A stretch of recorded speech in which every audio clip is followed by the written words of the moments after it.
Research के लिए कोई भी फंडिंग देने को तैयार नहीं होता। स्टार्टअप का एक और चैलेंज ये होता है कि उनके पास फंड्स भी बहुत लिमिटेड होते हैं और उनको उसमें डिलीवर भी करना होता है। अगर आप MVP को 15 दिन में नहीं बना पाते ना, उस प्रोडक्ट को मत करें। इनोवेशन तो दोनों को ही चाहिए सर्वाइव करने के लिए, स्केलेबिलिटी के लिए इनोवेशन तो रिक्वायर्ड है। मैं उन स्टार्टअप से बिलीव नहीं करता जो बकायदा प्लान ही एग्जिट लेने के लिए हुए होते हैं। Never ever fall in love with your product. आपने बैलेंस कैसे किया अपने आप को मल्टीपल वेंचर्स के दरमियान? मैं अपने ही ऊपर तनकीद करने की भी कैपेसिटी रखता हूँ। हार्डवेयर बेस्ड स्टार्टअप इकोसिस्टम का क्या फीचर देखते हैं? टैलेंट ही जब सारे का सारा उठ के कहीं हो चला जाए, व्हाट कैन यू से? इनोवेट नहीं करना पड़ रहा आपको, उसका मतलब है प्रोडक्ट ऑलरेडी मार्केट में है। The only thing that's constant is the change itself. हमने अपने लिए मिसाइल बेतहाशा खड़े कर ली। हमने ग्लोबल वार्मिंग को, हमने क्लाइमेट चेंज को एक्सट्रीम्स तक हम ले गए हैं। कौन सा ऐसा स्टार्टअप है जो आप आज करना चाहेंगे? जो बाकी लोग कर रहे हैं ना, पहली बात वो नहीं करना। नर्व्स को चैलेंज करने से वो डेड नहीं हो जाते, दे ग्रो।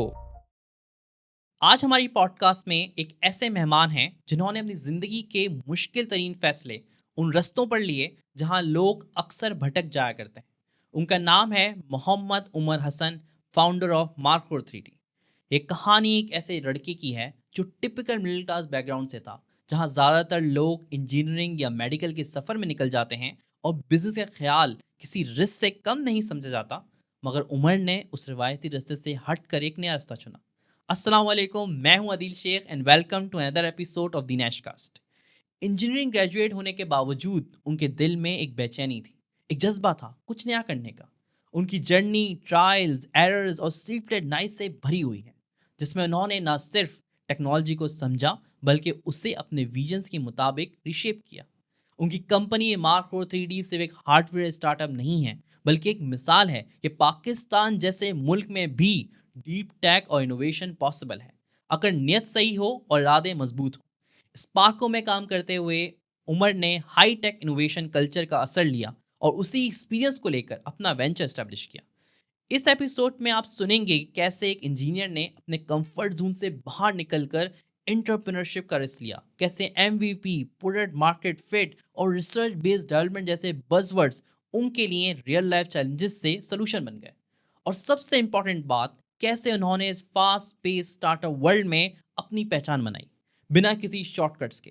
तो अगर आप भी उन लोगों में से हैं जो सोच रहे हैं कि क्या मैं भी कुछ नया कर सकता हूं या बिजनेस और इनोवेशन कैसे स्टार्ट होती है, तो ये पॉडकास्ट आपके लिए एक रोड मैप से कम नहीं। चलिए मिलते हैं मोहम्मद उमर हसन से और जानते हैं उनकी इंस्पायरिंग और रियल कहानी सीधे उनकी ज़बानी। So let's dive into it. आगे बढ़ने से पहले अगर आपने अभी तक हमारे चैनल को सब्सक्राइब नहीं किया है तो हमारे चैनल को सब्सक्राइब करें, वीडियो को लाइक करें और अपने दोस्तों के साथ भी शेयर करें ताकि वो भी ऐसे इन्फॉर्मेटिव पॉडकास्ट से फ़ायदा उठा सकें। और हाँ, कमेंट्स में हमें अपनी आरा से आगाह करना मत भूलिएगा। शुक्रिया। अच्छा, शुरुआत से शुरू करते हैं। अपने फैमिली बैकग्राउंड के बारे में बताएं, ये बिज़नेस में आने का ख्याल कैसे जहन के अंदर आया और ये सफ़र कैसे आगाज़ हुआ इस सफ़र का? फैमिली मेरी तो कुछ इस तरह की है कि बिजनेस कोई ख़ास किसी ने कभी कुछ किया नहीं। मेरे जो जितने चाचा हैं, जितने मामू हजरात और जितने बड़े हैं, बड़े भाई जिस तरह होते हैं, वो सब लोग ज़्यादातर या तो इंजीनियर हैं, डॉक्टर हैं या टेक्निकल लोग हैं, डिप्लोमास वगैरह की हुई हैं मैं। और वो सब के सब जॉब वगैरह हमेशा से करते रहे और जॉब्स भी टेक्निकल वाली। इवन सरकारी जॉब्स वगैरह उसका भी कम ही रुझान रहा है, लेकिन वो की हैं तो वो भी की हैं। तो इंस्पिरेशन की अगर मैं बात करूँ तो इंस्पिरेशन तो मेरी तो यही होनी चाहिए थी कि जॉब की तरफ जाना है। और बस सबसे बढ़ के when you are good at it तो फिर तो व्हाई नॉट, फिर तो जॉब करनी चाहिए। बट मे बी कुछ होता है ना, वो एक बागियाना वो जहन होता है कि बस जो सारे कर रहे हैं वो नहीं करना, वो कुछ और करना है।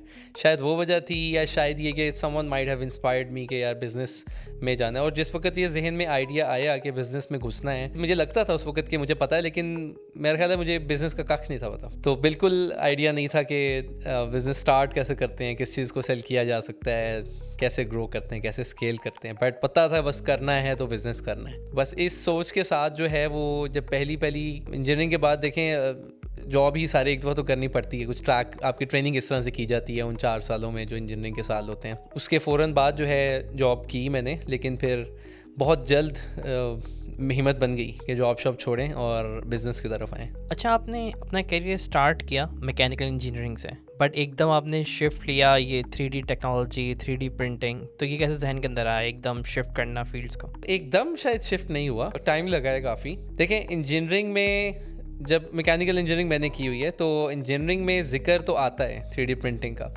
3D डिज़ाइनिंग, 3D मॉडलिंग, इस तरह की चीज़ें तो हम बाकायदा सब्जेक्ट के तौर पे मैकेनिकल में पढ़ते हैं, लेकिन वो एक बहुत डिफरेंट अंदाज से होती हैं। लाजमी नहीं कि जिस लफ्ज़ के साथ 3D लगा हुआ है उसका एक ही मतलब है, बहुत बड़ी डोमेन है 3D, बहुत सारी चीज़ों के साथ लगाया जाता है। तो जहन में तो था, ऐसा नहीं है कि एकदम से वो यकदम मैंने शुरू कर दिया 3D प्रिंटर्स की तरफ मैं आ गया। हाँ, जो मार्को 3D का जर्नी है ये कुछ प्लान्ड नहीं था, ये अचानक से शुरू हुआ है। इससे पहले भी मैंने और भी कुछ बिजनेसेस करने की कोशिश की, कुछ और इनोवेशंस करने की कोशिश की, कुछ प्रॉब्लम सॉल्व करने की कोशिश करता रहा हूँ मैं, लेकिन वक्तन फ़वक्तन जो है वो उनमें मुश्किल आ रही थी, ब्लॉकेजेस थे, या मुझे मेनली मैं तो कहूँगा कि मुझे समझ नहीं आ रही थी कि कैसे करना है। लगे रहे तो यू नेवर नो कि किस टाइम आपको एक आइडिया आ जाए, और बस वो जब आइडिया आया है तो मैंने कहा चलें ट्राई करके देख लेते हैं। तो उस आइडिया को ट्राई किया, और मेरा ख्याल है कि हाँ, वो अचानक था कि बिज़नेस में कन्वर्ट होना अचानक था।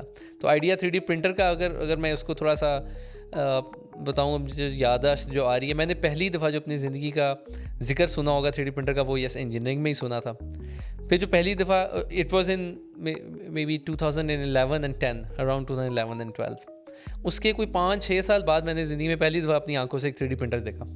It was in the third job that I was doing, second या थर्ड बनती है, तो वहाँ पे मैंने पहली दफ़ा ज़िंदगी में 3D प्रिंटर देखा, और बड़ा मज़ा आया उसको देख के कि okay this is a 3D printer. उसे बनी हुई कुछ चीज़ें देखी, तो जो मेरे दोस्त जो हैं उस वक्त उसे ऑपरेट कर रहे थे और उसके ज़िम्मेदार थे उस पर चीज़ें बनाने के, उन्होंने कुछ चीज़ें भी दिखाई कि हमने बनाई, और मुझे वही राइट वे नज़र आया कि बड़ी सारी चीज़ें बनाई जा सकती हैं।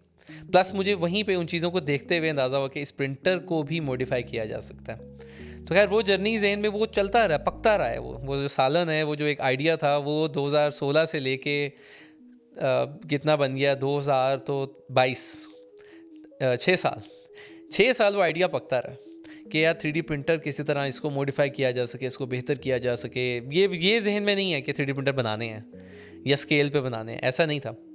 लेकिन फिर एकदम जिस दिन कहीं आइडिया आना होता है, वो आइडिया जो है बड़ा एक अनहोने तरीके से वो आइडिया जो है वो आया, और उससे कोई मेरे ख्याल से 10-15 दिन बाद we had founded the company, और उसके तकरीबन 2 से ढाई महीने बनेंगे, we got the first product on the table of our customers. बस उसके बाद माशाल्लाह से चल रहा है। उसके बाद जो है वो हर महीने दर्जनों के हिसाब से प्रिंटर और प्रिंटर से मिलती जुलती एक्सेसरीज जो हैं 3D से, वो हम फिर भेज रहे हैं, लोगों के मसले हल कर रहे हैं। अच्छा, मुझे ये बताएं कि आपका एक टाइम गुजरा है स्पार्को के अंदर। स्पार्को ने आपके अंदर टेक्नोलॉजी और इनोवेशन को कैसे एम्पावर किया? स्पार्को की जो फैसिलिटी यहाँ पर लाहौर में जिसमें मैं काम करता रहा हूँ, ऑल्दो बेतहाशा चीज़ें हैं यहाँ पे भी जो कि क्लासिफाइड है, मैं उनकी डिटेल में तो नहीं जा सकता, लेकिन किसी चीज़ के क्लासिफाइड होने से कम एक चीज़ का अंदाज़ा हो जाना चाहिए कि कोई ऐसी चीज़ें हैं जो कि बहुत हाई टेक और बहुत ज़्यादा रिसर्च के ऊपर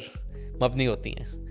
यस, स्पार्को में ऐसी बहुत सारी चीज़ें हैं, और माशाल्लाह मुझे वो सोच के खुशी भी होती है और फ़ख्र भी होता है कि हम इन्हीं पाकिस्तानियों ने जिनको हम एक तरफ हम बहुत सारी चीज़ों पे हम कोसते भी हैं कि हम जी करते नहीं हैं, एक्सेलेंस की तरफ नहीं जाते, हम जुस्तजू में नहीं लगते। ये वही हम पाकिस्तानी हैं जो वहाँ पर उसी स्पार्को के अंदर बहुत शानदार किस्म की चीज़ें जो हैं वो ईजाद भी कर रहे हैं, कॉपी भी कर रहे हैं, रिवर्स इंजीनियर होती हैं, और बेतहाशा इनोवेशंस हम वहाँ पे कर रहे होते हैं। तो मेरे ख्याल से वो जो इनोवेशन है और वो जो कल्चर है रिसर्च का, उसने मुझे बहुत कुछ सिखाया है।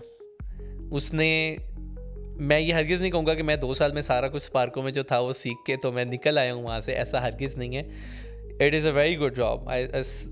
Till date I say that कि वो ओवर रीजन थी कि मैंने उसको स्विच किया और तरफ आया, लेकिन for most of the people it is a very good job. आप पूरी ज़िंदगी जो है बहुत ज़बरदस्त रिसर्च के अंदर वहाँ पे इन्वॉल्व रहेंगे, नए नए आइडियाज़ मिलते रहेंगे, आप थकेंगे नहीं। आप कहेंगे कि ये रोज़ाना ना सही, लेकिन हर कुछ दिन बाद एक नया काम, एक नया चैलेंज आ जाता है। और वो क्यों आता है? टेक्नोलॉजी की वजह से आता है कि टेक्नोलॉजी, चाहे वो सॉफ्टवेयर हो, चाहे वो इलेक्ट्रॉनिक्स हो, हार्डवेयर हो, चाहे वो मैकेनिकल की कोई चीज़ हो, हर फील्ड के अंदर बहुत पाए कि आपको वहाँ पे इंजीनियर मिलते हैं, डॉक्टर्स मिलते हैं, रिसर्चर मिलते हैं, जिनकी बातें सुनते हैं आप, जिनका एक्सपीरियंस उनके साथ आप शेयर करते हैं, उनसे सीखते हैं। वो चीज़ अगर आपको, मेरे ख्याल इतना जो ज़बरदस्त शानदार माहौल है, ये अगर एक शख्स के अंदर इंस्पिरेशन मोटिवेशन पैदा ना कर पाए कि आपको भी कुछ बनाना है, आपको भी कुछ नया करना है, तो मेरा ख्याल है कि ख़राबी उस मोटिवेशन देने वाले में नहीं है, ख़राबी जो है वो कहीं और है। तो मेरा ख्याल है कि वो मुझे तो वो बहुत सूट किया, तो मुझे तो उसने इंस्पायर भी किया।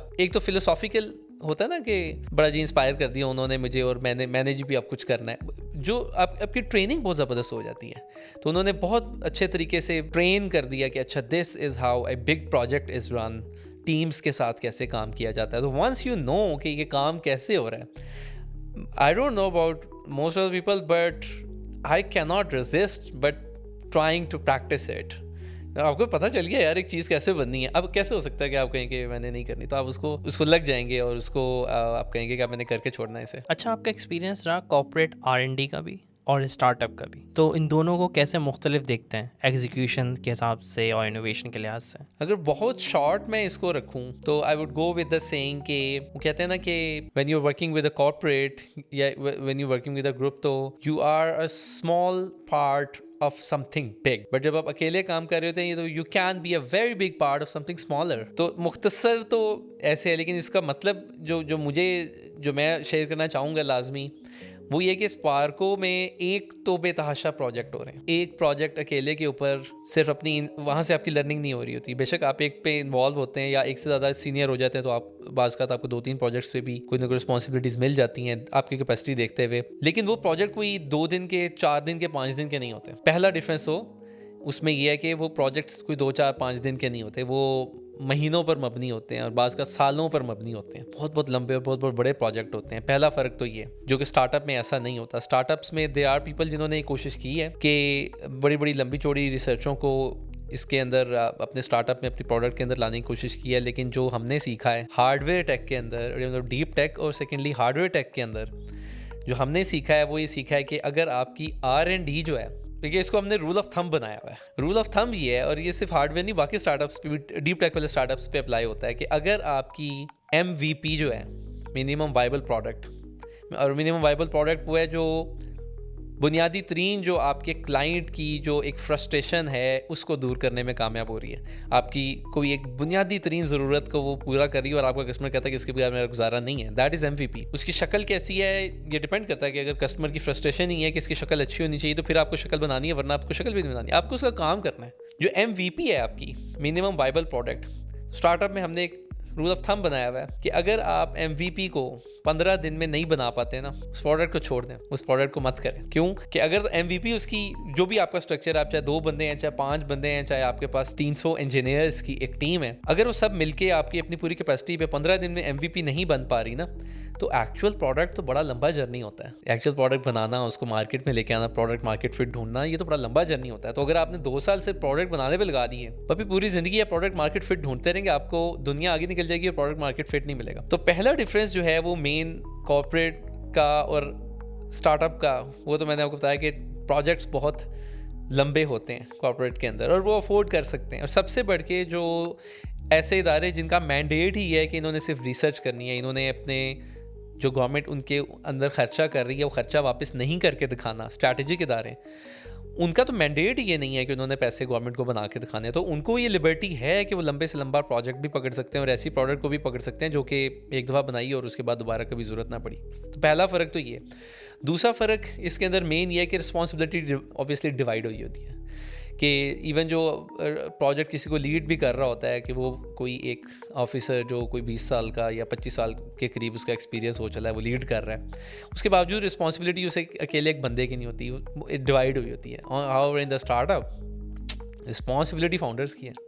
बेशक आप एक टीम बना लेते हैं, बेशक बड़े अच्छे आप अपने इर्द गिर्द टीममेट्स को इकट्ठा कर लेते हैं, लेकिन होता यही है कि रिस्पॉन्सिबिलिटी फिर भी आपकी होती है। क्यों? क्योंकि कॉर्पोरेट में अगर प्रोजेक्ट नहीं चलता या लेट होता है तो थोड़ी सी डांट खा लेंगे, थोड़ी सी लोग बातें कर लेंगे कि ओ ये तो प्रोजेक्ट कब का चल रहा है, अभी तक नहीं ख़त्म हुआ। नॉट इन द स्टार्टअप, क्योंकि आपने पैसे बनाने हैं। और उससे बढ़ के वो स्टार्टअप के जिसके पीछे VC फंडिंग नहीं है। तो पाकिस्तान में तो मैं तो किसी स्टार्टअप को नहीं जानता।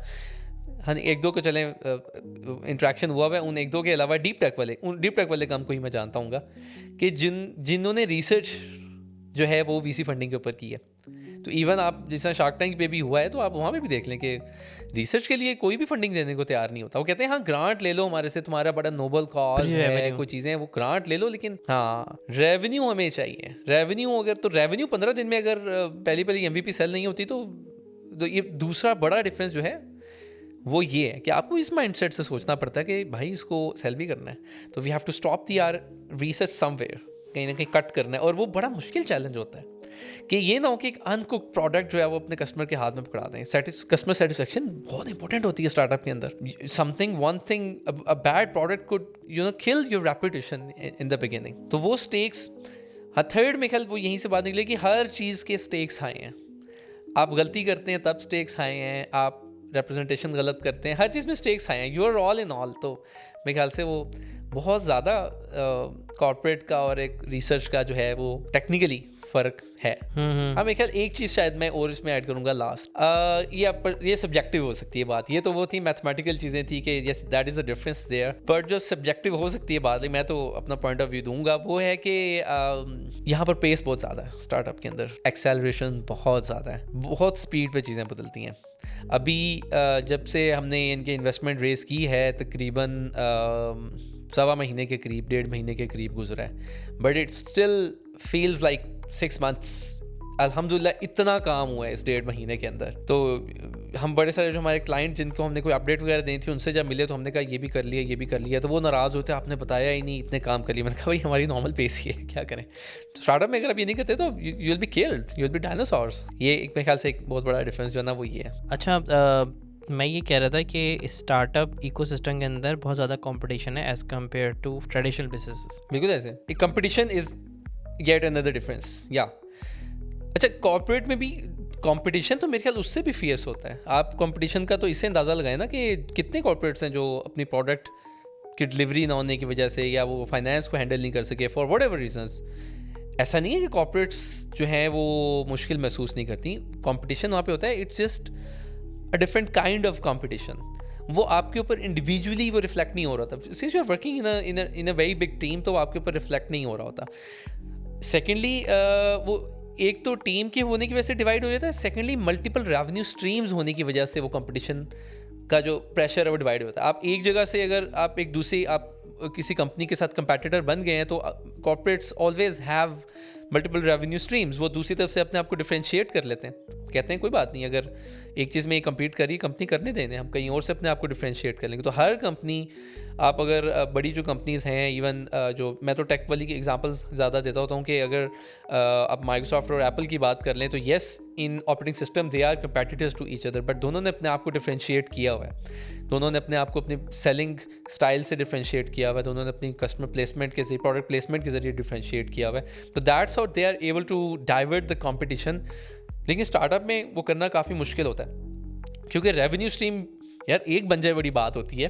मल्टीपल रेवेन्यू स्ट्रीम्स कैसे मतलब शुरू में करना तो बहुत मुश्किल होता है, तो जब तक वो मल्टीपल रेवेन्यू स्ट्रीम्स में जाता है तो वो फिर काइंड ऑफ वो भी फाइनली गोल तो यही होता है ना कि कन्वेंशनल एक कॉर्पोरेट के स्टाइल में जो है वो ये चीज़ चलना शुरू हो जाए।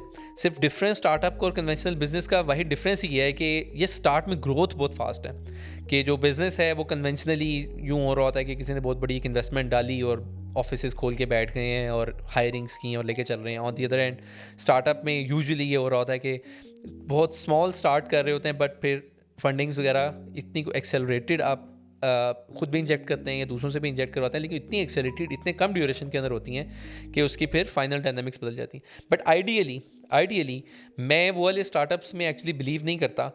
वो अपने आप को ना बड़े उसमें कोई भी होता है कि जब तक वो उनकी कंपटीशन का और हर चीज़ का सिनेरियो डिफरेंट होता है। मैं उन स्टार्टअप से बिलीव नहीं करता जो बाकायदा प्लान ही एग्जिट लेने के लिए हुए होते हैं।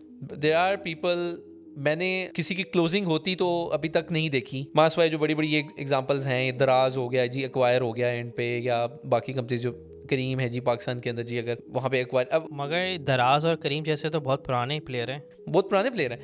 इवन देन भी Daraz kind of was planned to get acquired. मैं इस तरह के उस बिजनेस पे यकीन नहीं रखता। मुझे लगता है कि यार वो ज़्यादा वैल्यू नहीं है, क्या मतलब आपने एग्जिट लिया साइड पे हो गया। For some people, for a lot of investors in fact it is a very good value return कि आपने जी कुछ पैसे इन्वेस्ट किए, 4 साल बाद 5 साल बाद पैसे भी वापस आ गए। अब आप ज़्यादा पैसे आपके हाथ में, आप नए बिजनेस किसी में इन्वेस्ट कर दें, उसकी बजाय अगर वो फंसे गए हैं पैसे और वो बेशक ग्रोथ हो रही है लेकिन वो अब फॉर एग्जांपल बड़ी कंपनी जो माइक्रोसॉफ्ट हो गई, एप्पल हो गई, या जो आपकी कोका कोला हो गई, या जो ब्रांड्स हैं मैकडोनल्ड हो गई, बैठे हुए हैं और now they operate like just like any other company. But ये सारे स्टार्टअप के तौर पे हुए हैं। मेरे ख्याल से कंपनी को, बिजनेस को अगर आप इस लाइन में डालते हैं ना, दैट इज़ मोर वैल्यूएबल। और जब आप इस लाइन में डालने की सोचते हैं ना, देन आपको थोड़ा सा अपना एक्सेलरेशन कम करना पड़ता है, क्योंकि अब आप सिर्फ रेवेन्यू उसके ऊपर, फंडिंग्स के ऊपर रिलाई नहीं कर रहे होते, अब आप रेवेन्यू के ऊपर भी रिलाई कर रहे होते हैं। सस्टेनेबिलिटी पे रिलाई ज़्यादा कर रहे हैं, सिर्फ कैश बर्न अप नहीं कर रहे हैं। एग्जैक्टली तो ये जो चीज़ अगर आप इस पे बिलीव करते हैं ना, तो देन आपका कंपटीशन का सिनारियो भी कॉर्पोरेट से मिलता जुलता ही हो जाता है कि आप जो कि फिर रेवेन्यूज़ पे आ जाते हैं और आप ये नहीं कि एक प्रोडक्ट फेंकी और उसी पे रिलाई कर रहे हैं कि हाँ पे अब ये प्रोडक्ट हमें कोई पैसे बना के देगी। बट मेरे ख्याल से कॉर्पोरेट को और स्टार्टअप को जो चीज़ मुख्तलिफ करती है कि कॉर्पोरेट के पास बड़े बड़े फंड्स होते हैं, बड़े बड़े बजट्स होते हैं किसी भी R&D के लिए। बट स्टार्टअप का एक और चैलेंज ये होता है कि उनके पास फंड्स भी बहुत लिमिटेड होते हैं और उनको उसमें डिलीवर भी करना होता है, डिलीवरी प्रेशर अलग से। तो ये ज़ाहिर सी बात है, ये चीज़ कहते हैं कॉर्पोरेट्स के पास नहीं होती। तो इसके अंदर इनोवेशन तो दोनों को ही चाहिए सर्वाइव करने के लिए। स्केलेबिलिटी के लिए इनोवेशन तो रिक्वायर्ड है, बट एग्जीक्यूशन मुख्तलिफ हो जाती है क्योंकि ज़ाहिर से R&D के लिए पैसे ज़्यादा हैं एक के पास, दूसरी के पास R&D के लिए इतने फंड्स अवेलेबल नहीं हैं। मैं इस पॉइंट ऑफ व्यू से ना 100% एग्री नहीं करूँगा। सही I would agree to a bit. इसमें कैसे मेरा डिफरेंस जो मेरी थॉट में आ रहा है कि बजट उनका सिर्फ अमाउंट में ज़्यादा है, लेकिन अगर आप रेशो देखें ना उनके टोटल बजट के साथ, या जो जितना वो पैसा बना रहे हैं उसमें से वो कितना इन्वेस्ट करते हैं, मेरे ख्याल से वो रेशो मास वाई डीप टेक कंपनीज़ के जो जिनकी बेसिस ही है कि उन्होंने रिसर्च करनी है और कोई नई इनोवेशन कोई सामने लेके आनी है, मास वाई उनकी अगर मतलब जो जैसा कोका कोला है, what is R&D in Coca Cola, मेरे ख्याल स्वाई वो मार्केटिंग स्ट्रैटेजी इंप्रूव करने के और कोई रिसर्च नहीं कर रहे होंगे। What is the R&D in the wing जो कि होंडा का सिर्फ पाकिस्तान के लिए चल रहा है, वो जो है सुनील मंच साहब का बड़ा मशहूर है ना वो लतीफ़ा उन्होंने बनाया हुआ था कि after research of 25 years Honda ने ब्लू कलर इंट्रोड्यूस करवा दिया है 1 to 5 के अंदर। तो उनकी रेशो एक्चुअली जो है ना वो मेरे ख्याल से घूम फिर के वही होती है जो स्टार्टअप्स की होती है।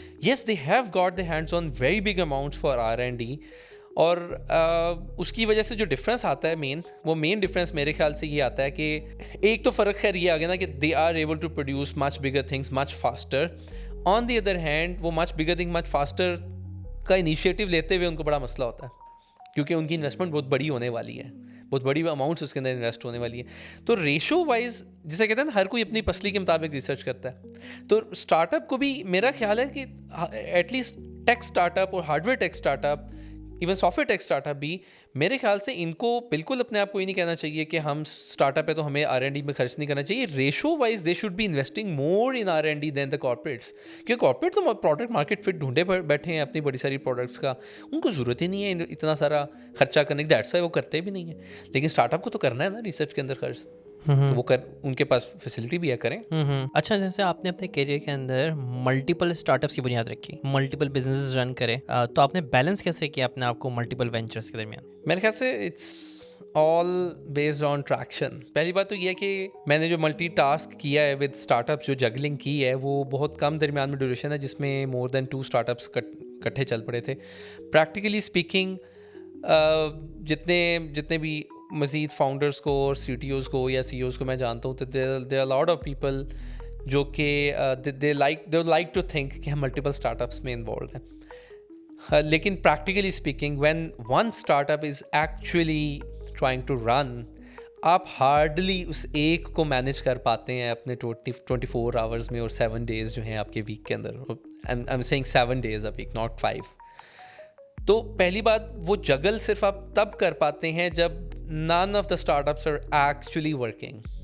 तो you're just testing them कि अच्छा जी ये भी करके देख लेते हैं, दूसरे को भी करके देख लेते हैं, देखते हैं क्या अट्रैक्शन आती है, सेल होती है, प्रोडक्ट नहीं होती। हाँ, अगर ये चीज़ डीप टेक वाला तो इसी तरह देखें ना, अच्छा ये चीज़ बन जाए ना तो बड़ी ज़बरदस्त बिक सकती है, आप लगे रहते हैं, बनाने में लगे रहते हैं। लेकिन उसको स्टार्टअप चलाना कहना नहीं चाहिए। आपकी वो R&D चल रही है, वो पर्सनल ग्रोथ हो रही है, आपकी सब कुछ हो रहा है, लेकिन जब स्टार्टअप स्टार्ट हो जाता है तो you can hardly manage one startup. मैं आपको इसकी मिसाल इस तरह दूंगा कि या इसकी मैं डेमोस्ट्रेशन इस तरह से मैं देना चाहूँगा कि जो जिन दिनों मैंने M3D को तलहा के साथ मिलके हम दोनों ने शुरू किया, उन दिनों primarily I was in Dubai in an expo called GITEX। अक्सर जो टेक के लोग हैं वो जानते हैं, वो it's the biggest startup exhibition in the world. कोई मेरे ख्याल 2,500-3,000 startup, I am not sure कितना, लेकिन 2,500-3,000 स्टार्टअप आया होता। और I was very pumped with another product. It was a really good product by the way. उसका प्रोमो वगैरह and everything, we had a demo at as well. उसको हमने नाम दिया हुआ था बैटरी एक्स का। So battery X is a device that can extend the life of your battery by 2 times and sometimes 3 times। तो it was a magical product जो आपकी यूपीएस की और गाड़ियों की जो बैटरियाँ हैं उनकी लाइफ को using artificial intelligence and using data जो है वो उसको इन्हांस कर सकती है। अच्छा, अब वो एक ऑलरेडी एक आइडिया आया है, उसमें बहुत सारे मैंने हफ्ते जो हैं अपने वो इन्वेस्ट किए हुए हैं, पैसे भी इन्वेस्ट किए हुए हैं, वेबसाइट बनी हुई है, प्रोमो शोमो बना हुआ है, everything. And I in GITEX अच्छा खासा खर्चा करके जाना पड़ता है आपको। I mean GITEX, I am presenting that, but in the mean while मेरा जो दिमाग है वो लगातार सोच रहा था कि ऑन दिस अदर प्रोडक्ट। क्योंकि प्रोडक्ट वाइज मुझे ज़्यादा उम्मीद इस दूसरे आइडिया में से नज़र आ रही थी। तो मैं ये नहीं कह सकता कि I was running both of the startups at that time, या I was involve with both of them, I was juggling with both of them. But वो जगल जो है वो उस दिन बेसिकली रुक गया जिस दिन जब मैंने दूसरे पे 3D प्रिंटर वाले अपने प्रोजेक्ट पे M3D पे जब वापस आया मैं दुबई से, और मैंने काम शुरू किया एक्चुअली। तो इतनी कुकिंग हो चुकी थी माइंड में कि उसको मैं हाथों से करना शुरू कर दूंगा। मैंने शुरू किया तो within exact I can tell you the exact days, within 16 days in fact हम लोग वी आर ऑल इन। तो मैं उस दौरान जॉब में भी इन्वॉल्व था, तो मुझे जॉब से काइंड ऑफ ऑफ शॉफ लेना पड़ा और मुझे अपने दिन रात एक करके उसको वैलिडेट करना पड़ा, उस आइडिया को, उसको प्रोडक्ट मार्केट फिट की तरफ ले जाने के लिए वो करना पड़ा। तो जगलिंग जो है वो one would like to think कि मैं मल्टीपल स्टार्टअप्स में मल्टीपल स्टार्टअप्स चला रहा हूँ। One can be involve in multiple startups, that's all they can do and that's what I have done. तो इससे पहले जिस तरह जिन दिनों अच्छा बैटरी एक्स स्टार्ट हुआ था, उन दिनों मैं एक और स्टार्टअप कर रहा था जिसको बंद करके काइंड ऑफ मैंने बैटरी एक्स पहले शुरू किया। इट वॉज कॉल्ड दरबान। तो जो दरबान है वो एक और मेरे बड़े अच्छे दोस्त हैं मोविज़, उनके साथ मिलके मैंने कुछ स्टार्ट किया कि he was suppose to handle the business side and I was suppose to handle the tech side just as always. तो वो भी लेके चला, लेकिन वो भी इसी तरह था कि we had the product, we had actually got really good leads, लोग इंटरेस्टेड भी थे। एंड टिल डेट मैं उसकी वीडियो देखता हूँ प्रोमो वाली, तो अब मुझे तो पता है बट पीपल आस्क कि उमर क्यों ड्रॉप कर दिया भाई, it was a so wonderful idea. तो खैर उसको क्यों मेनली मैंने क्यों ड्रॉप किया, ट्रैक्शन नहीं चल रहा भाई। प्रोडक्ट वो होती है जो अपने आप निकलना शुरू हो जाए, जिसको आपको लोगों को कन्विंस ना करना पड़े कि यार ख़रीद लो, तुम्हारी मेहरबानी ये ख़रीद लो। तो जो स्टार्टअप आपको इतनी ट्रैक्शन लेके दे रहा है, go for that startup, go for that not just idea, go for that idea. I am sorry, उस स्टार्टअप उसके ऊपर बनता है या नहीं बनता, वो लोगों का प्रॉब्लम तो सॉल्व करो, जिस मर्जी तरीके से सॉल्व करो। अगर वो स्टार्टअप ने सॉल्व करना है तो स्टार्टअप के ज़रिए सॉल्व करो। ये अक्सर जो इंजीनियर हजरात जब स्टार्टअप्स में उतरते हैं, तो जो मेरी ऑब्जर्वेशन, और मैंने भी ये गलती की हुई है और गलती करके सीखा हुआ है, कि हम जो गलती करते हैं ना वो ये करते हैं कि हम एक प्रोडक्ट पहले बना बैठते हैं, फिर हम उस प्रोडक्ट को लेके निकलते हैं सेल करने, और हम लोगों को कन्विंस कर रहे होते हैं कि यार ये तुम्हारा काम आसान कर देगी, या ये तुम्हें अमीर बना देगी, या ये तुम्हारा फलां काम कर देगी, अब तुम्हारा डिपेंडेंस नहीं रहेगी किसी चीज़ पे, ब्ला ब्ला ब्ला। लेकिन हम अंदर से फंडामेंटल चीज़ भूल रहे होते हैं कि for what ever the reasons customer को ये चाहिए कि नहीं चाहिए, और उसके पीछे हम बड़ा सारा टाइम भी ज़ाया करते हैं। प्रोडक्ट अगर समझ ही नहीं आ रही कस्टमर को, that is the first stage कि समझ तो आए। अच्छा, समझ आ गई, उसके बाद वो इतनी कोई पेन पॉइंट सॉल्व कर रही है वो प्रोडक्ट, वो पेन पॉइंट जब सॉल्व करेगी तब कस्टमर खुद कहेगा कि हाँ मुझे दे दो। तो जो स्टार्टअप ये कर रहा है, दरबान ये नहीं कर पा रहा था, बैटरी एक्स ये नहीं कर पा रहा था, M3D ये कर रहा था कि लोग एक ऐसा प्रॉब्लम लोगों का सॉल्व कर रहा था फॉर व्हाटएवर रीजंस के लोगों ने माशाल्लाह हमें प्री ऑर्डर्स भी दिए, बड़े ज़बरदस्त ऑर्डर्स भी, बुकिंग्स भी यानी कि दी, और प्री ऑर्डर्स भी दिए। तो एक दिन में हमारे पास जब एक दिन में हमारे पास 50 प्री ऑर्डर्स हों, 200 के करीब बुकिंग्स हों, you know that you have got a startup, you have got an idea जो कि इतना स्ट्रॉन्ग है कि जो कि लोग देखना चाहते हैं। तो फिर आपको जगल करने की ज़रूरत नहीं रहती। आप एक स्टार्टअप को कहते हैं अल्लाह हाफिज़, कुछ अरसे के थोड़े से बाद मिलेंगे, अब हम दूसरा स्टार्टअप करते हैं। And that's exactly what we did. अच्छा, कोई एक ऐसी गलती बताएं जो आपने अपनी स्टार्टअप जर्नी के शुरू में की हो, और अगर आपको आज मौका मिले कि मैं वक्त में वापस जाके वो गलती सही कर सकता हूँ तो आप ज़रूर करें। रिग्रेट तो उस तरह से मुझे कोई नहीं है कि वो जी फ़लाँ गलती मैंने कर ली थी, अब उसको ठीक करूँ मैं। नॉट एज इन रिग्रेट कि ये पछतावा हो रहा हो मुझे कि यार मैं पास्ट में चला जाऊँ तो मैं ठीक कर लूँ, but still if I am given a chance कि आप कोई अपनी गलती ठीक करके आए, so I think I would go back to my younger self and, और मैं अपने आप को सिर्फ एक जो है वो गलती जो एक इम्प्रूव करके आऊँगा वो ये होगा कि never ever fall in love with your product, although it's natural, although once you fall in love with your product और उसके बाद आपको ठोकर लगती है तो आप जागते हैं। लेकिन चलें, अगर मुझे मौका मिल गया है कि मुझे ठोकर लगे बगैर, क्योंकि जारी बात है या तो मैं एक्सपीरियंस करके अपनी आंखों से देखूंगा या मैं अपने फ्यूचर सेल्फ को अपने सामने देख के बात मान जाऊंगा कि ओके ये जो कह रहा है ठीक कह रहा है, और जारी बात है मैं अपने आप को अच्छा रीज़न कर सकूंगा।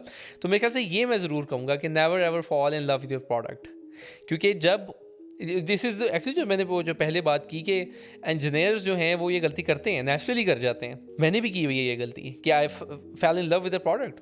तो when you fall in the love with your product, आप उसको ऑब्जेक्टिवली जज नहीं कर पाते।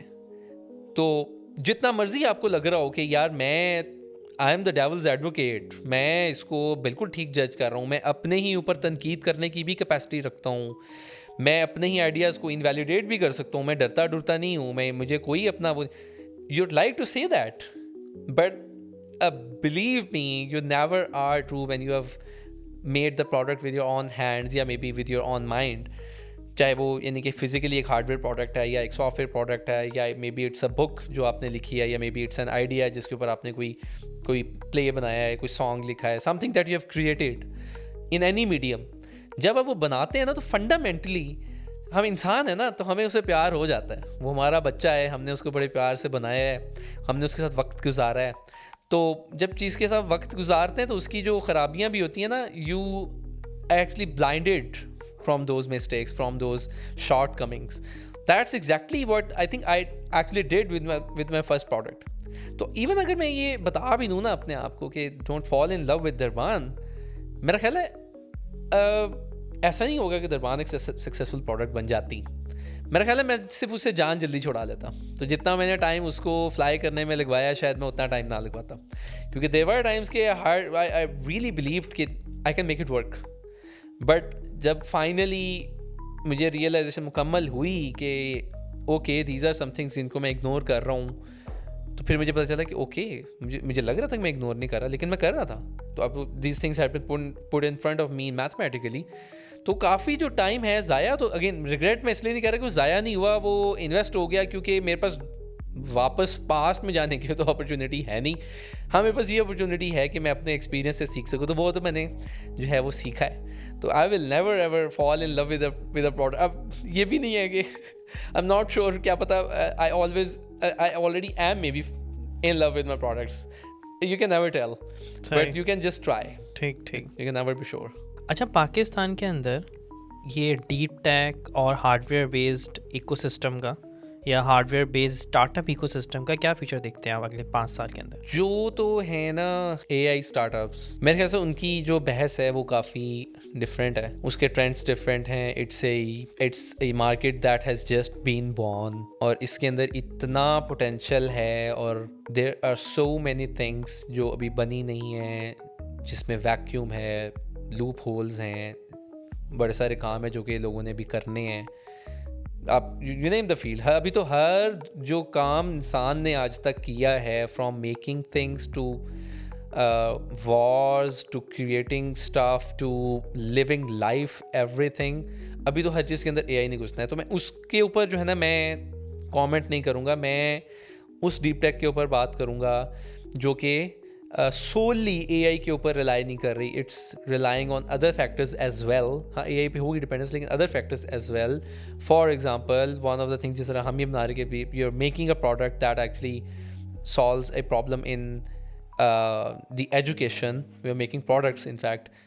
जो ये वाली प्रोडक्ट्स हैं, पाकिस्तान का जो एकोसिस्टम है, मेरा ख्याल है कि उसके अंदर कुछ चीज़ें इम्प्रूव हुई हैं पिछले कुछ सालों में, और कुछ चीज़ें जो हैं वो डाउनग्रेड भी हुई हैं.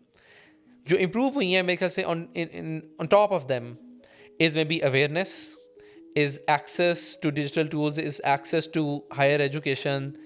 वो स्टैंडर्ड तो इम्प्रूव हुआ है. इट्स ऑन योर चॉइस कि आप अगर चूज़ करते हैं कि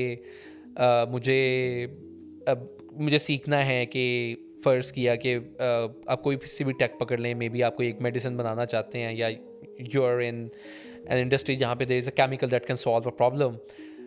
मेरे ख्याल से उसकी तो एक्सेस बेहतर हुई है.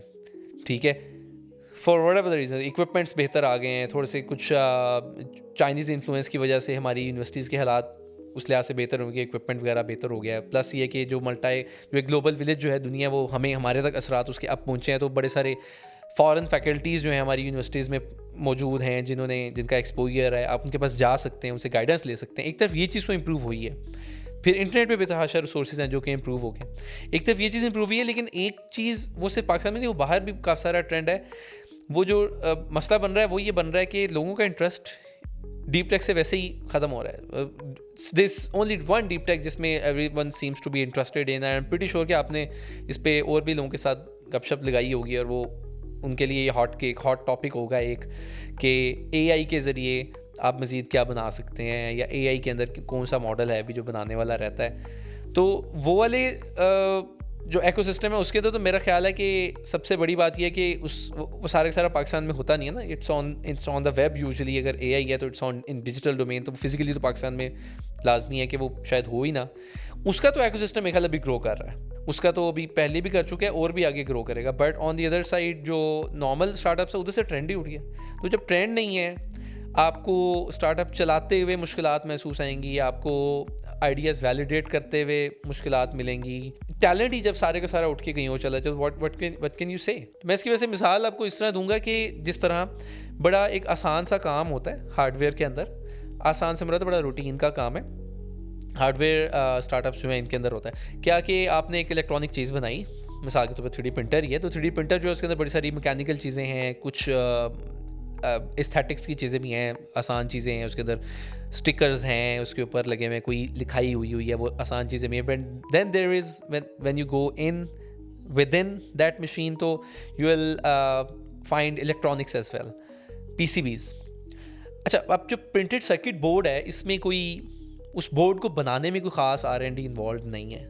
चाइना हो गया, हम घर में बना सकते हैं, यूट्यूब पे वीडियोस पड़ी हुई हैं, आप अपने घर पे PCB बना सकते हैं. लेकिन उस PCB के ऊपर सर्किट क्या डालना है. अच्छा, अब ये है तो ये बेसिक इंजीनियरिंग की लेवल की चीज़ें, और सुपोजिडली एक ज़माने तक इलेक्ट्रिकल इंजीनियरिंग टॉप पे रही है, और अभी भी जो कंप्यूटर साइंस डिपार्टमेंट है वो टॉप पे है. बट जब आप एक्चुअली कोई हायरिंग करने निकलते हैं, या आप कोई हेल्प लेने निकलते हैं कि मुझे एक मसला है, मैं किसी यूनिवर्सिटी में जाके किसी से पूछूं, मशवरा शायद आपको कोई दे दे, लेकिन जब आपने एक्चुअली काम करना है ना, आपको PCB बनाने वाला बंदा नहीं मिलेगा. ये मैं एक मिसाल दे रहा हूँ कि that is one of the things that you need in hardware tech. और ये that is the component of the ecosystem that's degrading every day now. और वो क्यों कर रहा है? इसलिए नहीं कि यहाँ से कोई कमाई नहीं हो रही है, लोगों का इंटरेस्ट उठता जा रहा है. लोगों का इंटरेस्ट यहाँ से उठ के भेड़चाल बहुत ज़्यादा है, और AI और AI में PCBs नहीं आती, कोई बात नहीं है, वी वॉन्ट टू PCBs, उसके बगैर ही गुजारा चला लेंगे. तो ये वाली जो साइड है कि रिसोर्सेज और लोगों का रुझान, उसकी वजह से lesser people are there at every stage, your peers are lesser, your HR आपको ढूंढने में मुश्किल मिलेगी. जो जिन चीज़ों के ऊपर रिलाई करना है, वेंडर्स एंड एवरीवन, वो आपको कम मिलेंगे. एंड इवेंचुअली कस्टमर का रुझान भी वहाँ से कम हो जाता है. तो overall ecosystem is, I would से कि इज़ डाउनग्रेडिंग ओवरऑल. कुछ चीज़ों के इम्प्रूव होने के बावजूद भी इट्स डाउनग्रेडिंग. अच्छा, R&D और इनोवेशन को लेके आपकी क्या अप्रोच होती है बिजनेस के अंदर? R&D और इनोवेशन को लेके देखें, हमारा तो स्टार्टअप चल ही इनोवेशन के ऊपर रहा है. तो I been looking at the pitches of a lot of startups from Shark Tank as well. No respect for anyone they are doing tremendous efforts और बड़ी सल्यूट है उनको और सलाम है उनको और अल्लाह ताला उनको मज़ीद हिम्मत भी दे, वो बिजनेसेस में लगे हुए हैं. But a lot of them are just traders. वो एक चीज़ खरीद रहे हैं और आगे सेल कर रहे हैं. जो उनकी मेन रिसर्च है वो मार्केट को समझने में वो रिसर्च कर रहे होंगे, बट उसमें भी they are not discovering something new. They are just discovering what other people would be discovering, जो कि मे बी बहुत सारे स्कूल्स के अंदर, बिजनेस स्कूल्स के अंदर पढ़ा भी रहे हैं. बट दे आर स्टार्टअप्स के जो एक्चुअली रिसर्च के ऊपर रिलाय करते हैं, रिसर्च से कोई इनोवेट करते हैं एंड देन उस चीज़ को बनाते हैं और उसको लेके चलते हैं आगे. अब चाहे वो सर्विस के तौर पे लेके चलते हैं, चाहे वो प्रोडक्ट के तौर पे लेके चलते हैं, लेकिन primarily they are just like ourselves के हम लोग एक प्रिंटर हो गया या हमारा जो दूसरा रोबोट है छोटा M3D Go, हम उसको बनाया है हमने और उसके अंदर रिसर्च भी इन्वॉल्व है, डेवलपमेंट भी इन्वॉल्व है. And you have to innovate then existing ideas में. अगर इनोवेट नहीं करना पड़ रहा आपको तो इसका मतलब है प्रोडक्ट ऑलरेडी मार्केट में है. इनोवेट करना ही तब पड़ता है ना जब आपको कि कोई प्रोडक्ट मार्केट में नहीं है. तो on the other hand we could be traders as well, पैसे तो उसमें भी बन जाएंगे. लेकिन मेरे ख्याल से what's the point of doing a startup then. तो अगर आपने इसी तरह का, या फिर अपने आप को स्टार्टअप ना कहें, अपने आप को बिजनेस कह लें, there is no disrespect in that. लेकिन अगर आपने एक्सपोनेंशियल ग्रोथ देखनी है, अगर आपने VCs के सामने खड़े होके ये नहीं सुनना कि मार्केट छोटी है, या VCs आप चाहते हैं कि हमें वो किलर किस्म की डील्स ना दें, हमें रॉयल्टी दे दो, हमें ये दे दो, उसमें VCs का कोई कसूर नहीं है. उसमें आपकी बिजनेस की, आपकी प्रोडक्ट प्लेसमेंट का कसूर है और आपकी अपनी प्लेसमेंट का कसूर है कि आप क्यों नहीं इनोवेशन के ऊपर रिलाई कर रहे हैं. आप साबित करके दिखाएं ना कि इनोवेशन की वजह से ये चीज़ सामने आई है. Only then you will prove in front of VCs कि you are unique, your products are unique, ये दोबारा नहीं बननी. और अगर ये एक काम कर रही हैं और आप वो काम पे राज़ी हो गए हैं कि काम अच्छा है, then it's our product and it's us you have to work with. एक तो ये कि in front of VCs I think it's extremely necessary कि आप innovate कर रहे हो, आप research के ज़रिए अपने product को लेके आ रहे हो. और दूसरा you have to different, अगर नहीं, वही बात है कि इवन बिजनेस भी अगर आपने रन करना है, अगर तो आपने उसी एक run of the mill system में घुसना है, तो वो तो एक बहस ही अलग है, वो तो एक प्रेफरेंस की बात है. भाई लोगों की प्रेफरेंस नहीं है इनोवेट करने की, और वो देयर टन्स ऑफ स्टफ जो कि बगैर इनोवेट किए हो जाता है, वो तो फिर बहस ही लाता है. लेकिन अगर आपने स्टार्टअप में उतरना है, एक्सपोनेंशियल ग्रोथ्स में उतरना है, इम्पैक्ट क्रिएट करना है, सिर्फ ग्रोथ नहीं, इम्पैक्ट क्रिएट करना है, you have to innovate. Even वो अगर आप इंपोर्ट और एक्सपोर्ट भी करें, उसके अंदर भी आपको इनोवेट करना पड़ेगा. Something that's not taught in the business schools, that's not taught in the books. तो हम तो इसको बहुत सीरियसली लेते हैं. तो इसका सबूत मैं आपको इस तरह दूंगा कि we started off with one printer, with one 3D printer. उसका मॉडल था, उसका हमने नाम रखा हुआ था D6500. Then came in D7500 version 1, version 2 करते करते D7500 version 5. The last version that we sold was version 6, the 7th of it. हर आइट्रेशन के साथ जब हम वर्जन उसको लगाते हैं तो इट मीन्स कि कोई मेजर चेंज आ रही है, कोई इनोवेट हुआ है, कोई ऐसा मसला था जो पहले सॉल्व नहीं हो रहा था, अब सॉल्व हो गया, तो हमने उसका जवाब दिया उसके अंदर. We currently are doing the first version of our D8500, जो कि सबसे नेक्स्ट प्रोडक्ट है हमारी. And not just the printers, we have brought in 2 mainstream products with it.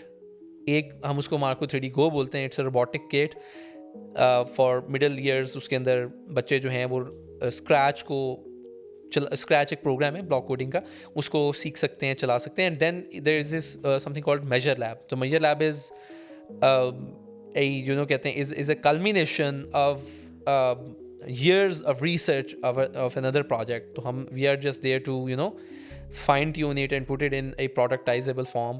We are continuously innovating. तो वो है ना सबात एक तगय्युर को है ज़माने में. तो the only thing that's constant is the change itself. तो वो तो innovation उसी का नाम है, change का नाम है. अब you keep on changing things, you keep on tweaking things. अच्छा, recent टाइम के अंदर इंजीनियरिंग के अंदर कोई ऐसा बिग ब्रेक थ्रू हुआ हो जो आपको एक्साइट करता हो? सो आई चैट जीपीटी के इसके अलावा मेरे ख्याल है एग्जांपल देनी चाहिए. मेरा ख्याल है चैट जीपीटी तो इज़ मोर लाइक वो CS का एरिया, कंप्यूटर साइंस का ब्रेक थ्रू है, कोई मैकेनिकल इंजीनियरिंग का ब्रेक थ्रू. ब्रेक थ्रू ये अक्सर हम ना काइंड ऑफ वो डिस्कस करते रहते हैं कि ऐसे लगता है कि सॉफ्टवेयर के बाहर जो ब्रेक थ्रूज हैं वो शायद दुनिया में रुके हुए हैं या पता नहीं जामिद हो गए हैं, वो कोई बॉटल नेक अंदर कहीं पे कोई चीज़। जैसे अभी रिसेंट टाइम में एनवीडिया ने एक सुपर कंप्यूटर कहते हैं अनाउंस किया था, सही है, वो state of the art computer. Microsoft ने भी अभी वो एक अनाउंस किया है, क्वांटम चिप अनाउंस करी है माइक्रोसॉफ्ट ने। एक तो अनाउंस इस किया किस्म है। का कोई इंजीनियरिंग उसका भी ऐसा नहीं है कि वो उन्होंने, हाँ नहीं, it's not like a breakthrough, वो सिर्फ एक, it's just an update. Breakthrough इसी को बोलते हैं कि चैट जीपीटी उससे पहले है ही नहीं और अब कह रहे हैं यार ये नो वन बिलीव्ड कि this would exist and it started to exist. It's not like a breakthrough. हाँ, ब्रेक थ्रू उस दिन कहलाएगा जिस दिन रूम टेम्परेचर पे क्वांटम कंप्यूटर्स चलना शुरू हो जाएंगे, और उसी दिन का हमें इंतजार है। बेशक वो छोटे क्वांटम कंप्यूटर्स होंगे, कम बिट्स वाले, बट मेरे ख्याल से इसको मेजर ब्रेक थ्रू, छोटा मोटा ब्रेक थ्रू कह लें, बट मेजर ब्रेक थ्रू तो it's not a major breakthrough. I would like to disagree in the sense कि जिस स्पीड पे मैं तो उसको कंपेयर कर रहा हूँ एक्चुअली जो दुनिया ने ऑलरेडी ब्रेक थ्रूज किए हैं। फॉर एग्जाम्पल इन 80s, इनके 1800 सीरीज, जो 19वीं सदी के जो आखिरी साल हैं, हमारे पास बिजली नहीं थी, ठीक है। सिर्फ आप वहाँ से फास्ट फॉरवर्ड करें, 70 साल फास्ट फॉरवर्ड कर लें, 70 भी का 60 साल तकरीबन फास्ट फॉरवर्ड करें, और आप आ जाते हैं 1940 में, 1950 के अंदर। And not just you have electricity but you are at the brink of making the first computers that you do in the coming. Computers in fact आप बना चुके हैं, सेमीकंडक्टर्स आपने बनाने हैं, और then you just 15 years later you start doing semiconductors. उसके बाद आप देख लें, मेरे ख्याल 20-25 years मजीद लगे 85 तक पहुँचते हुए, and you had desktop computers. उसके बाद अब मज़ीद 25 years ले लें, यू हैड दीज लैपटॉप्स जो हमारे हाथों में हैं, यू हैड स्मार्टफोन्स। अगर इस स्पीड पे मैं देखूं कि आज से जो है काफ़ी से पहले, तो ये जो मेरी एक्चुअली थेरी, अगर आप इसको काउंटेड एज एक बड़े फ़नी तरीके से करें, मैं तो उसको मैथमेटिकली, मैं को फ़नी तो नहीं, खैर इसमें थोड़ा फ़न ये लेवल तरीके से मैं अगर मैं आपको कराऊँ, you look at the future sci fi from 80s और 70s जिनमें फ्यूचर दिखाया हुआ है। तो अब यूजली आपको भी पता है कि हॉलीवुड के अंदर बहुत रिसर्च के बाद मूवीज़, साई-फाई मूवीज़ बनाई जाती हैं, और एवाटार के पीछे बड़ा मशहूर है कि there was a whole research group. बाकी भी मूवीज़ के अंदर देयर रिसर्च ग्रुप्स जो बैठते हैं बाकायदा, और दे थिंक कि अच्छा ये हमने दिखाना क्या है इसके, specially in sci-fi. According to sci-fi, जितने साई-फाइज हैं हमारे पास 2015 में फ्लाइंग कार्स होनी चाहिए थी, हमारे पास रोबोट पेट्स होने चाहिए थे हर घर के अंदर, हमारे पास जो है ना वो सबकॉन्शियस ट्रांसफ़र करने वाला कोई मैकेनिज़्म होना चाहिए था, but nothing like that happened. क्यों? क्योंकि हमारी जो एक्सपेक्टेशन थी कि हम स्पीड पे आगे जा रहे हैं वो पूरी नहीं हुई। क्यों नहीं हुई? ये एक बड़ी, मेरे ख्याल से एक दिलचस्प एक गुफ्तगू होगी। I do have an opinion on that, बड़ी मुख्तलिफ, लेकिन वो it comes down to the human psyche, कि वो चाहे पाकिस्तान में बैठे हुए हैं हम, चाहे हम यूएस में बैठे हुए हैं, चाहे हम एक कमरे में बैठ के पॉडकास्ट कर रहे हैं, या इस वक्त हम कहीं पे बैठ के कहीं इफ्तारी कर रहे हैं, या हम ओवल ऑफिस में बैठे हुए हैं, या हम पाकिस्तान की पार्लियामेंट में बैठे हुए हैं, चीज़ें बदलती हैं, ह्यूमन साइकी वही रहती है। तो ह्यूमन साइकी के कुछ मसाइल हैं मेरा ख्याल है जिनकी वजह से हमने बहसियत एक स्पीशी जो है, मेरा नहीं ख्याल कि उतना ग्रो किया है टेक के अंदर, और हम कोई ब्रेक थ्रू ला पाए हैं कि जो पहले नहीं था और अब हमने वो कर लिया है। ऑन दी अदर हैंड हमने अपने लिए मसाइल बेतहाशा खड़े कर लिए। मसलन जानते बूझते हमने ग्लोबल वार्मिंग को, हमने क्लाइमेट चेंज को एक्सट्रीम्स तक हम ले गए हैं। पता था हमें कि ये होना है, लेकिन हम ले गए हैं। हमने प्रिडिक्शंस के बावजूद, मैथमेटिकल एक्सट्रापोलेशन, मैथमेटिकल फोरकास्टिंग के बावजूद हमने कोरोना को, कोविड को दुनिया में फैलने की इजाज़त दी है। That was an anti breakthrough. इसको ब्रेक थ्रू तो होता है ना कि कोई अच्छा, that was an anti breakthrough. पता होते हुए भी आप उसको हैंडल नहीं कर पाए। तो I would like to differ from in this opinion as well, कि पहले तो मैं कहूँ ये सवाल ही मैं इसको जवाब क्या दूँ कि मैं नहीं मानता कि कोई बहुत बड़ा ब्रेक थ्रू जो है वो इसके अंदर हुआ भी है। सही है, आपका मानना ये है कि इंजीनियरिंग के अंदर कोई बड़ा ब्रेक थ्रू हुआ ही नहीं है, इसे हम डिस्कस कर सके? मेरा नहीं ख्याल। अब अच्छा एक और मिसाल देता हूँ आपको। सीमेंट कब दरियाफ्त हुआ था या इजाद हुआ था? तो अगर आप इसका अंदाज़ा लें तो इन 1918 के अराउंड, आज से लगभग 108-9 साल पहले, 110 साल के अराउंड पहले हमारे पास सीमेंट था। सीमेंट मतलब जिससे बिल्डिंगें बनती हैं। 100 साल पुरानी टेक को आज तो हमारे पास ये होना चाहिए था ना कि एक अगर हम घर बना रहे हैं तो पतली पतली दीवारें या कोई मैकेनिज्म होता हमारे पास कोई मैकेनिज्म नहीं है। सेम उसी तरह घर बन रहे हैं आज भी जिस तरह, हाँ थोड़ी सी वो डाइवर्सिटी आ गई है उसके अंदर। पहले सिर्फ जो शहरों के अंदर घर इस तरह बनते थे, हाँ चले अब वो गाँव कूचों में भी अब उसी तरह बनना शुरू हो गए हैं, बट मटेरियल्स में कोई इस तरह का कोई इनोवेशन क्या हुई नहीं हुई। हम लगे नहीं, हमने क्या रिसर्च छोड़ दी थी, क्या किया था, what ever the things, but उसमें नहीं हुई।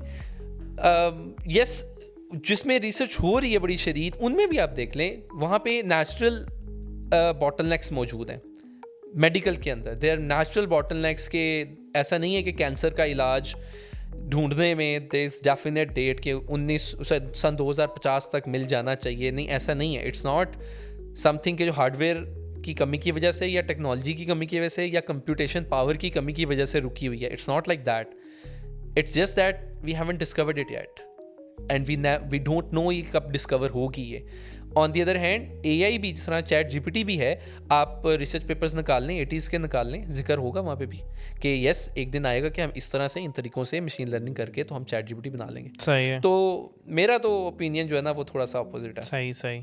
अच्छा ये बताएं कि अगर आपके पास अनलिमिटेड फंड्स हों तो कौन सा ऐसा स्टार्टअप है जो आप आज करना चाहेंगे? अनलिमिटेड फंड्स हों तो मैं कौन सा स्टार्टअप करना चाहूँगा?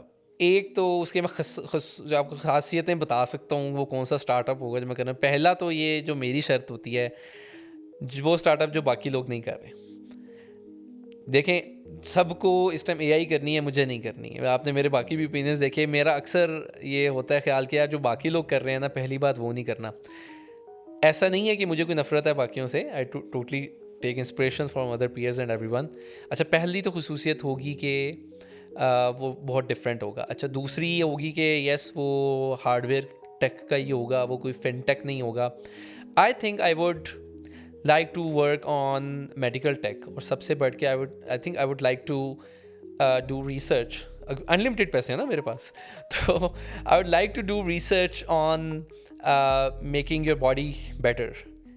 मतलब इतना बड़ा इंसान है कि इंटरस्टेलर मिशंस करता फिर रहा है, ठीक है। इतना बड़ा इंसान है कि अपने जैसे इंसान की जहनीत वाले चैट GPTs बनाता फिर रहा है और दूसरे मॉडल्स बनाता फिर रहा है, लेकिन इतना नाजुक है इंसान कि हल्का सा पाँव खिसके तो सर नीचे लगेगा और ये फारिग हो जाएगा।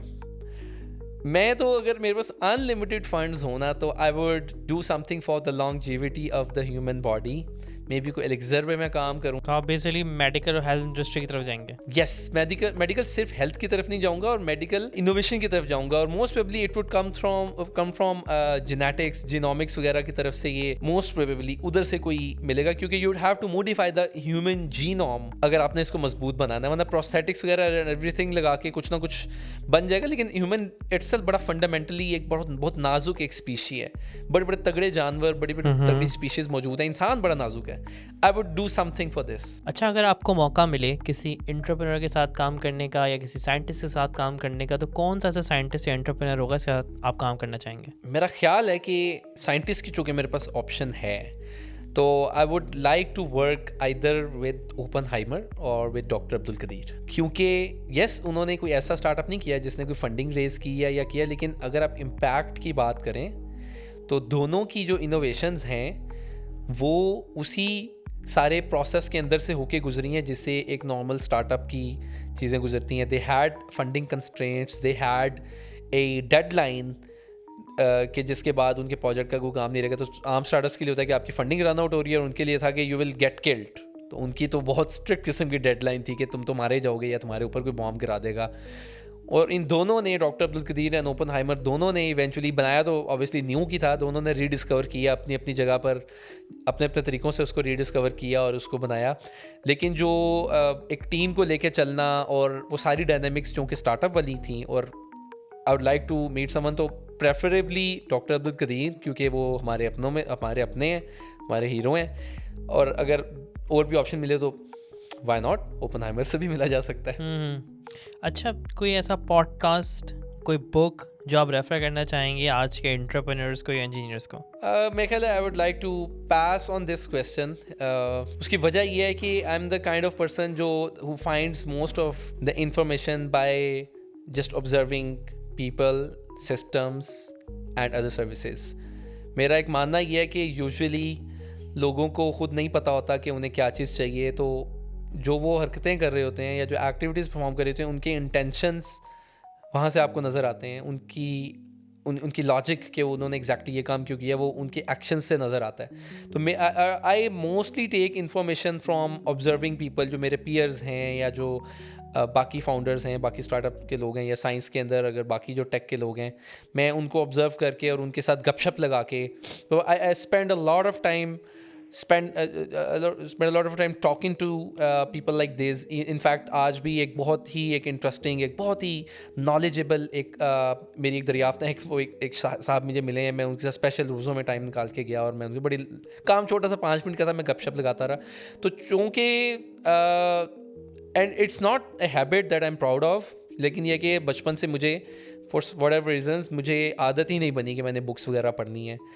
और दूसरा, instead of podcasts, it might sound a little childish, but I can prove it's not. I collect my information, I gather my information from movies. Not all of the movies, but the ones जिनका मुझे पता होता है कि इनके पीछे research मौजूद है। Secondly, even if they are showing something unrealistic, maybe it's on you कि आप इंफॉर्मेशन कैसे एक्सट्रैक्ट करते हैं उसके अंदर से। तो एक सिनारियो आपके सामने, बजाय कि आप अपने माइंड में आप उसको सिमुलेट करके देखें, अगर आपके सामने फिजिकली हो रहा है, तो mostly I extract information from these two sources, not books and podcasts. तो मैंने बुक्स का ऑल्टरनेट वो लोग रखे हुए हैं जो बुक्स लिखते हैं, मैं जाके उनसे मिल के आता हूँ, और पॉडकास्ट का ऑल्टरनेट काइंड ऑफ एंटरटेनमेंट वाले में मैंने मूवीज़ को रखा हुआ है। लेकिन मेरा ख्याल है कि ये शौक तो बनाना चाहिए। It's a very healthy activity, one should. सही।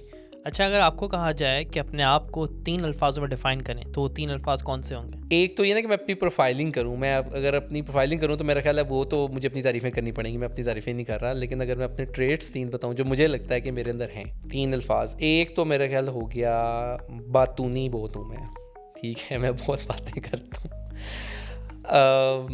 एक लफ्ज़ होगा, आई वुड से, बड़ा मुश्किल सवाल आपने कर दिया, इतने मुश्किल सवाल बाकी। I am trying to be really honest. अच्छा, दूसरा सवाल होगा कि I am really creative. I know I am. I hate it, but why do I hate it? I hate it to be called creative. देखिए, creative वो होता है जो कोई ऐसी चीज़ क्रिएट कर रहा है जो दूसरे लोग नहीं कर पा रहे। I just hate it when I am able to think out of the box और मेरे टीम मेंबर से नहीं हो रहा होता। वो run of the mill ideas ला रहे होते हैं, लेकिन मुझे वो आ जाता है। आई टोटली हेट इट कि यार वाई, इनको आना चाहिए आइडिया, मेरे पास बहुत आइडियाज़ आ गए। तो एक हो गया बातूनी, हो गया एक क्रिएटिव हो गया, और तीसरा I would say okay, there was a time कि मैं उस पर काफ़ी प्राउड था, लेकिन अगेन अब you keep on working on yourself. That is I am really strict in principles. I don't know what's the word for it. आपके पास है कोई लफ्ज़?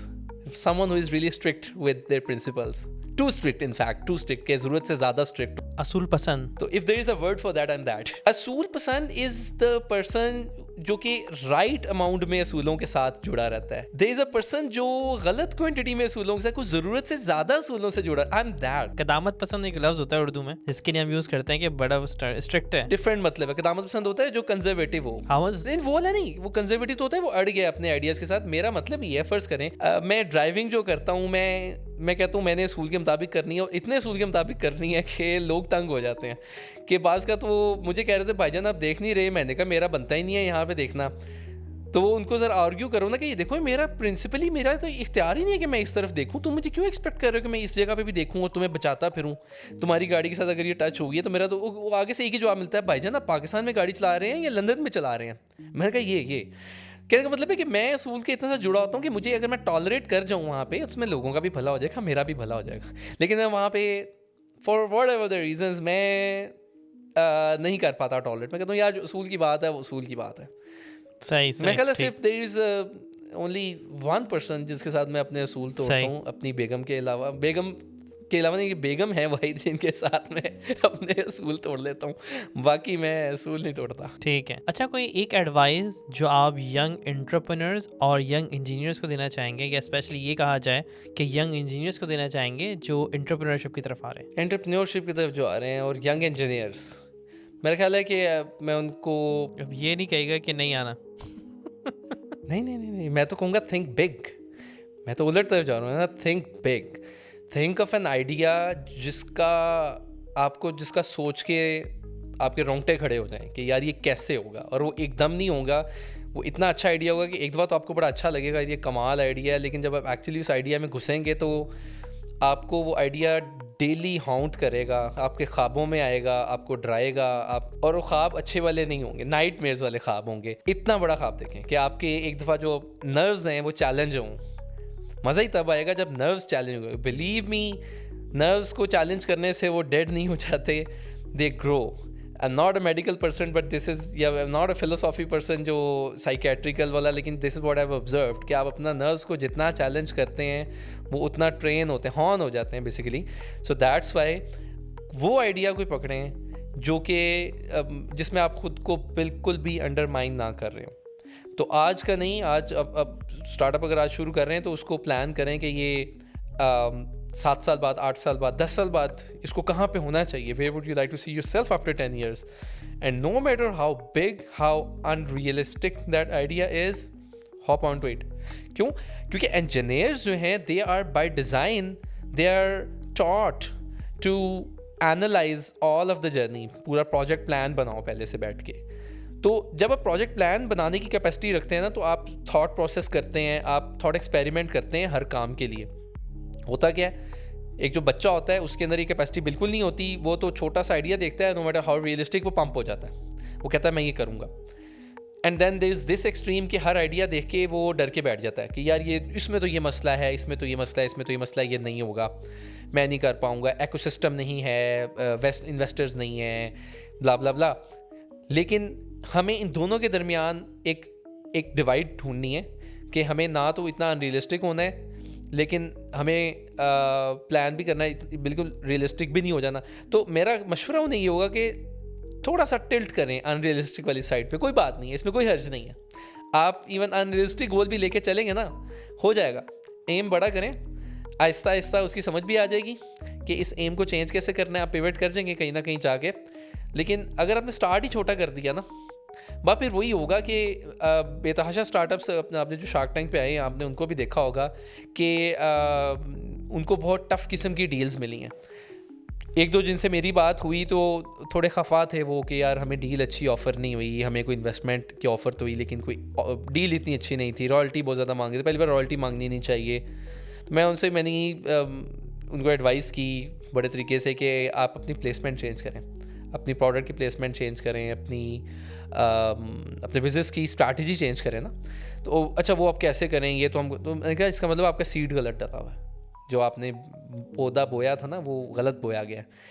उसको बड़ा बोएं, काम करें ज़्यादा से ज़्यादा। मेरा ख्याल है अगर आप कंसिस्टेंटली लगे रहते हैं ना, 2 से 2.5 साल बाद ना आप बहुत अपने आप को डिफ्रेंशिएट कर चुके होंगे from the rest of the lot जो कि किसी भी आइडिया पे काम करें। And this also comes from statistics as well, जो जितने वो होते हैं आपके चार्ट्स वगैरह, जो लेटेस्ट डेटा है कि कितने % लोग स्टार्टअप की तरफ आते हैं, साल बाद कितने % स्टार्टअप्स बचते हैं, 2 साल बाद कितने बचते हैं, 3 साल बाद कितने बचते हैं।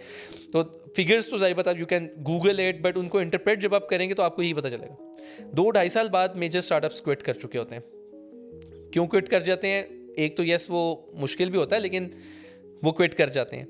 लेकिन अगर आप सम हाउ सिर्फ अपने आइडिया के साथ रुक गए, जितना मर्जी अनरियलिस्टिक है, आप अपने आप को डिफ्रेंशिएट कर गए, रिजिलियंस के साथ लगे रहें, अनरियलिस्टिक से अनरियलिस्टिक भी जो आइडिया ना हो जाएगा। बहुत अच्छा लगा आज आपसे बात करके, बहुत कुछ सीखने को मिला आपसे। आई होप हमारी ऑडियंस को भी आपसे बहुत कुछ सीखने को मिला होगा। थैंक यू सो मच, आपने टाइम भी दिया। मुझे भी उम्मीद है कि मेरी जो बातें हैं वो कुछ लोगों को समझ आई भी होंगी। अब जाहिर बात है हर बात के पीछे एक स्टोरी होती है। मेरी खैर एक कोशिश होती है हर बात करने से पहले, मैं खुद भी इस पे बहुत ज़्यादा प्रैक्टिस करता हूँ। ये उन असूलों में से है जिनके साथ मैं बहुत ज़्यादा स्ट्रिक्ट होता हूँ, और दूसरों के को भी उम्मीद करता हूँ कि वो इसी असूल पर मेरे साथ इंटरेक्ट करें, कनेक्ट करें। वो ये है कि सिर्फ कहीं सुनी बात मेरे तक फॉरवर्ड ना करें।